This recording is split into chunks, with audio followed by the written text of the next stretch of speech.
안녕하십니까. 서울특별시의회 제287회 정례회 기획경제위원회 의정활동 소식입니다. 앞으로는 서울시 자치법규상에서 장애에 대한 편견과 차별을 유발하는 용어인 심신장애가 사라집니다. 이에 따라 신체상 또는 정신상의 장애는 장기간의 심신쇠약 등으로 바뀌게 될 텐데요. 올바른 단어 명명을 통해 편견과 차별이 사라지는 서울시가 될 수 있기를 기대하면서 제287회 서울특별시의회 정례회 기획경제위원회의 의정활동 소식 지금부터 시작하겠습니다. 기획경제위원회가 6월 10일부터 19일간의 일정으로 열린 제287회 정례회에서 소관부서에 대한 각종 현안을 처리했습니다. 기획경제위원회는 서울시립대학교를 시작으로 서울산업진흥원, 서울농수산식품공사, 서울신용보증재단, 서울연구원, 기획조정실, 경제정책실, 노동민생정책관, 남북협력추진단에 대한 현안을 살펴보고 세입 세출 결산과 예비비 지출, 추가 경정 예산안 처리와 조례안을 심의했습니다. 정례회 기간 동안 심의 검토된 안건은 서울특별시 행정사무의 민간 위탁에 관한 조례 일부 개정 조례안을 비롯해 서울특별시 남북유류 협력에 관한 조례 일부 개정 조례안 등 모두 18개 안입니다. 주요 사업에 대해서는 현장 방문도 이루어졌습니다. 6월 20일에는 메이커스페이스 G캠프에서 열린 메이커스페이스 디자인주도 제품개발지원센터, 지식재산센터 합동 개소식에 참석해 관계자 의견을 청취하고 지원 방안을 모색했습니다. 기획경제위원회가 가락시장의 시장 도메인 제도 도입 논란을 지적했습니다. 적자 운영 중인 가락몰에 대해서는 재무 개선을 촉구했는데요. 이 밖에도 어떤 논의가 이뤄졌는지 계속해서 기획경제위원회의 의정활동 소식 살펴보겠습니다.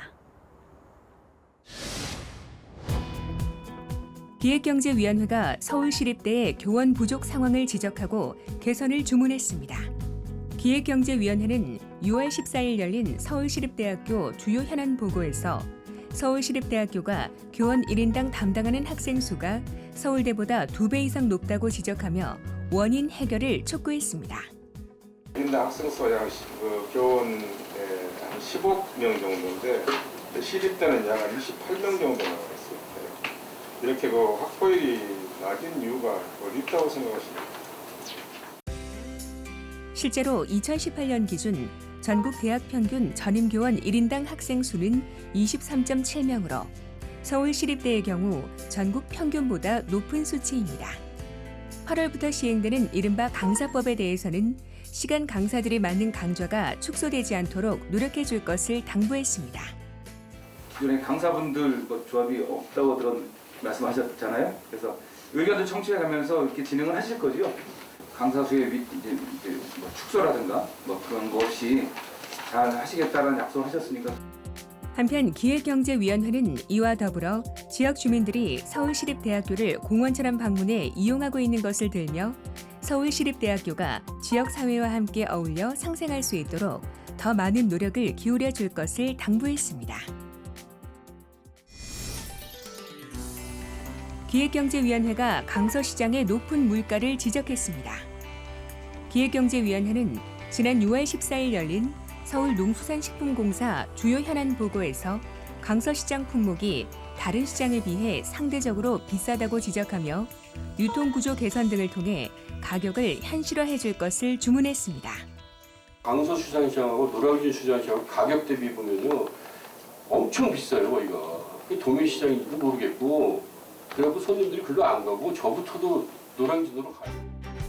강서시장 내 청결 문제와 함께 주차장 안전성을 강화해달라는 주문도 이어졌습니다. 저쪽에 보면은 하고 있는데 개성공사가 저쪽 다 이루어지나요? 그 바로 앞에 이렇게 연결돼 있는데 주차장이 밀고 있고 차들이 너무 빠른 속력으로 다니고 있고. 한편 기획경제위원회는 소비자와 생산자 간 농수산물 가격 차이는 낙후한 도매시장 환경과 전 근대적인 유통구조보다 관련 제도가 미비해 발생하는 문제라며 유통 주체 모두가 상생 발전할 수 있도록 농수산물 유통 및 가격 안정에 관한 법령 개정 촉구 건의안을 의결했습니다. 요즘 젊은 사람뿐만이 아니라 은퇴를 앞둔 분들, 또 노인분들까지 일자리를 필요로 하는 사람들이 참 많습니다. 좋은 일자리를 창출하는 것이 도시정부의 역할이라 보고 서울시는 전 세계 도시들과 함께 이 문제를 고민하고 해결하기 위한 준비를 하고 있다고 하는데요.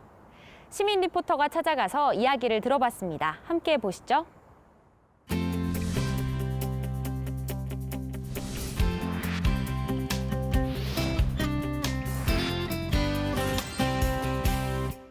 아무리 높은 벽도 이 벽보다는 높지 않다고 합니다. 뭘까요? 바로 취업 장벽입니다.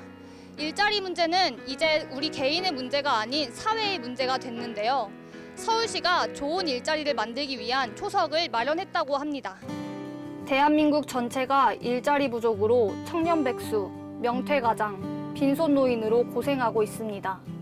좋은 노동 환경은 어떤 환경이라고 생각하시나요? 부당한 이유에서 다른 사람들을 차별하거나 그런 태도가 좀 더 개선돼야 할 것 같고, 노동자의 권리 존중과 보호, 그리고 좋은 일자리 창출을 위해서는 개인과 기업보다 도시정부의 역할이 더욱 확대되고 있는데요.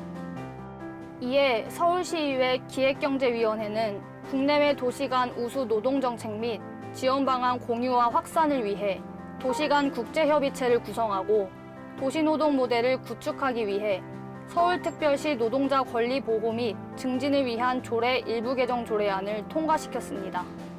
이 조례안은 노동 분야 도시 간 국제기구인 좋은 일자리 도시 협의체 구성을 위해 마련됐다고 하는데요. 서울시가 올해 12월 창립을 목표로 열심히 준비 중에 있다고 합니다. 저와 함께 자세히 알아보시죠. 서울시는 2016년 노동존중 특별시 선언 이후 지방정부 최초로 노동전담부서를 출범하는 등 노동자의 권리 보호와 복리 증진을 위해 다양한 노동정책을 선도적으로 시행해 왔는데요. 2018년 제2회 서울시 좋은 일자리 도시포럼에서 좋은 일자리 도시협의체 창립을 발의하고 많은 도시들이 좋은 일자리 창출에 동참하기로 했습니다. 좋은 일자리 도시협의체의 역할과 기대 효과는 무엇이 있을까요? 일터에서의 차별과 격차를 해소하고 좋은 일자리를 실현하는 겁니다. 그리고 이를 통해서 전 세계 노동자들의 삶을 변화시키는 것이 궁극적인 목표입니다. 이번 조례안 통과로 서울시뿐만 아니라 전 세계가 좋은 일자리 창출을 함께 해나갈 것으로 기대되는데요. 오늘도 좋은 일자리를 찾기 위해 노력하는 시민들, 그리고 좋은 일자리를 창출하려 노력하는 분들 모두 화이팅입니다. 기획경제위원회가 서울시 공공기관 임원의 연봉을 최고 1억 2천여만 원으로 제한하는 이른바 살찐 고양이법을 발의했습니다. 불균형한 임금 구조를 개선하고 소득 재분배를 통해 양극화를 해소하자는 건데요. 효과에 대해서는 의견이 분분하지만 어찌됐든 어려운 상황을 함께 극복해보자는 그 취지만큼은 충분히 많은 사람들의 공감을 받고 있습니다. 제287회 서울특별시의회 정례회 기획경제위원회의 의정활동 소식은 여기까지입니다. 시청해주신 여러분 고맙습니다.